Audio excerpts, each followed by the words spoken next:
അറിവിന്റെ കവാടമായ അലിയാർ തങ്ങൾ പറഞ്ഞ ഒരു ഏറ്റവും പ്രധാനപ്പെട്ട ഒരു മനോഹരമായ അമൽ നിങ്ങൾക്ക് പറഞ്ഞു തരട്ടെയോ?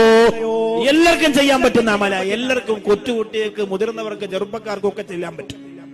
നിങ്ങൾ ചെയ്യുമെങ്കിൽ ഇന്നു മുതൽ നിങ്ങളുടെ വെറുതായിട്ടത് ചൊല്ലിക്കോ.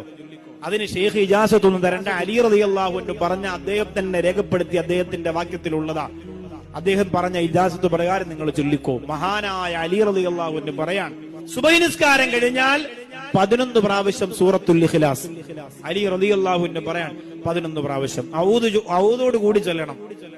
അഊദു ബില്ലാഹി മിനശ് ശൈത്വാനിർ റജീം ബിസ്മില്ലാഹിർ റഹ്മാനിർ റഹീം ഖുൽ ഹുവല്ലാഹു അഹദ് 11 പ്രാവശ്യം ആ സൂറത്ത് നിങ്ങൾ സുബഹി കഴിഞ്ഞിട്ട് ഓതിയാൽ തഖ്വയ്ക്ക് വിപരീതമായിട്ട് ഒന്നും നിങ്ങളൊന്നും ചെയ്യൂല.